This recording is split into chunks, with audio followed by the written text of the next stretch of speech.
Welcome to our channel Hashmi Clinics. आज हम एक बहुत ही दिलचस्प होम्योपैथिक दवा एमाइलिनम नाइट्रिसम का गहराई में जायजा लेंगे। इसका मकसद खास तौर पर हमारे प्रैक्टिशनर्स और सीनियर तलबा को इसके क्लिनिकल इस्तेमाल में मदद देना है। तो चलें देखते हैं कि आज हम क्या क्या कवर करेंगे। सबसे पहले हम इस दवा के जौहर को समझेंगे, फिर मरीज की मुकम्मल तस्वीर बनाएंगे, इसके बाद इसके क्लिनिकल इस्तेमाल और मोडालिटीज़ पर नज़र डालेंगे, कुछ अहम दवाओं से इसका मुवाजना करेंगे और आखिर में मैं आपको कुछ बहुत ही कारआमद क्लिनिकल टिप्स दूंगा। अच्छा, तो एमाइलिनम नाइट्रोसम को समझने की जो असल चाबी है ना, वो उसके फौरी और गहरे जिस्मानी असर को समझना है।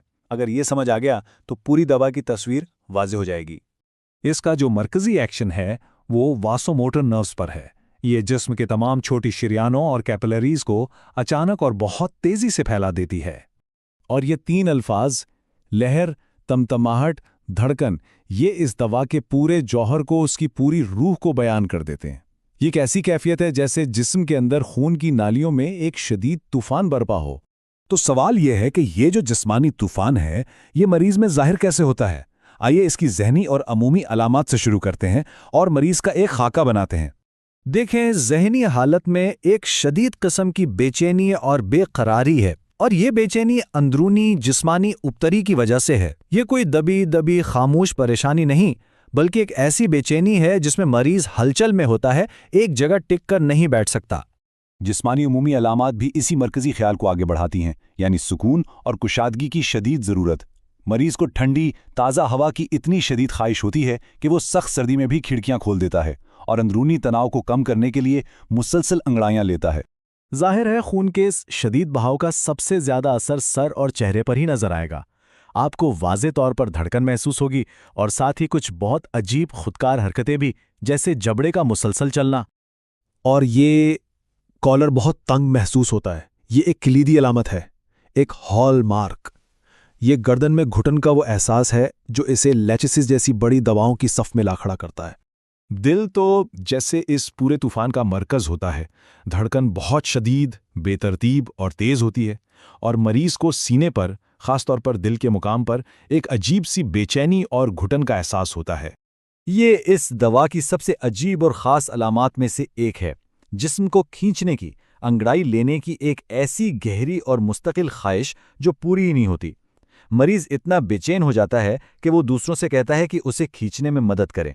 क्लिनिकल प्रैक्टिस में ये दवा अक्सर सिनेयास यानी क्लाइमैक्टरिक के दौरान बहुत काम आती है और बच्चे की पैदाइश के आसपास भी। इन दोनों हालातों में हार्मोनल तब्दीलियां अक्सर इस तरह के वैस्कुलर इवेंट्स को जन्म देती हैं। तो अब सबसे अहम सवाल ये है कि हमें इस दवा के बारे में सोचना कब है। कौन से ऐसे महरकात हैं या कौन सी ऐसी बीमारियां हैं जहां ये सबसे ज़्यादा कारआमद साबित होती हैं। आइए देखते हैं। इसका दायरा-ए-कार बहुत वसी है। देखिए, मुहर्रिकात बहुत मामूली हो सकते हैं, जैसे कोई भी छोटा सा जज्बा, गम या खौफ। शदीद हालतों में, जैसे अंजाइना या सन स्ट्रोक में, ये फौरी राहत के लिए इस्तेमाल होती है। और दायमी बीमारियों में भी इसका किरदार है, ख़ास तौर पर जहां बार बार जज्बाती मुहर्रिकात की वजह से ये वैस्कुलर स्टॉर्म उठता हो। इस दवा की जो मोडालिटीज़ है ना, वो बहुत ही वाज़ेह हैं, बिल्कुल क्रिस्टल क्लियर। और ये एमाइलिनम नाइट्रोसम तजवीज़ करने के लिए सबसे काबिल एतमाद रहनुमा असूलों में से हैं। यहाँ सबसे अहम बात जो नोट करने वाली है वो है खुली और ठंडी हवा से मिलने वाली ज़बरदस्त बेहतरी। गर्मी और घुटन का जो शदीद एहसास मरीज को होता है, उससे फौरी और बराह रास्त राहत मिलती है। अब किसी भी दवा को एतमाद से तजवीज़ करने के लिए ज़रूरी है कि हम उसे इससे मिलती जुलती दवाओं से अलग करना सीखें। एमाइलिनम नाइट्रोसम के मामले में इसका मुकाबला बुनियादी तौर पर ग्लोनोसिन और लैकिसिस से है। देखें, तीनों दवाओं में चेहरे की तुमतमाहट और घुटन है, लेकिन फ़र्क बहुत वाज़ेह है। एमाइलिनेट्रन की पहचान ताज़ा हवा की शदीद ख्वाहिश और जज्बाती मुहर्रिकात हैं। ग्लोनोसाइन का मरीज़ धूप से शदीद मुतासिर होता है और इसका सर दर्द फटने वाला होता है, जबकि लैकिसिस की तकारीफ नींद के बाद बढ़ती हैं और इसके चेहरे का रंग गहरा जामनी माइल होता है। चलें जी, अब आखिर में इस सारी मालूमात को कुछ ऐसे अमली क्लिनिकल टिप्स और याद रखने के आसान नुकात में बदलते हैं जिन्हें आप बराह रास्त अपनी प्रैक्टिस में इस्तेमाल कर सकें। ये कुछ याद रखने के आसान तरीके हैं, खास तौर पर तुलबा के लिए। पहला, वासोमोटर तूफान यानी लहर, तमतमाहट, धड़कन। दूसरा, ये खुली खिड़की वाली दवा है, इसे ठंडी खुली हवा चाहिए।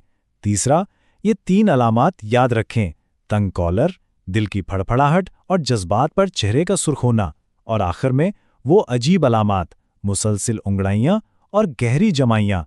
पोटेंसी के बारे में ये बात याद रखने की है, शदीद हालतों में फौरी सुकून के लिए कम ताकतें इस्तेमाल होती हैं, लेकिन जब आप किसी दायमी या मिजाजी केस का इलाज कर रहे हों तो एक गहरा और शाफी असर हासिल करने के लिए 30C या उससे ऊपर की पोटेंसी पर गौर करें। और आखिर में एक सवाल, अपने प्रैक्टिस में उन मुश्किल केसेस के बारे में सोचें, खास तौर पर सिन्यास, बेचैनी या सरदर्द के वो मरीज जिनका इलाज मुश्किल साबित हो रहा है। क्या हो सकता है कि इस अनोखी दवा की तस्वीर उनके मसले का हल हो? Professor Dr. Rafat Hashmi is a distinguished homeopathic physician, educator, and researcher with over 4 decades of clinical and teaching experience. He is widely respected for his deep command of materia medica, repertory, and constitutional prescribing, combined with a practical, patient-centered approach. Dr. Hashmi has dedicated his career to training generations of homeopathic doctors, blending classical principles with modern clinical insight. He is also known for his innovative work in digital homeopathy, developing educational content, clinical tools, and AI-assisted systems to enhance remedy selection and case analysis. With a strong commitment to ethical practice and lifelong learning, Professor Dr. Rafat Hashmi continues to guide, inspire, and elevate the standards of homeopathic education and patient care.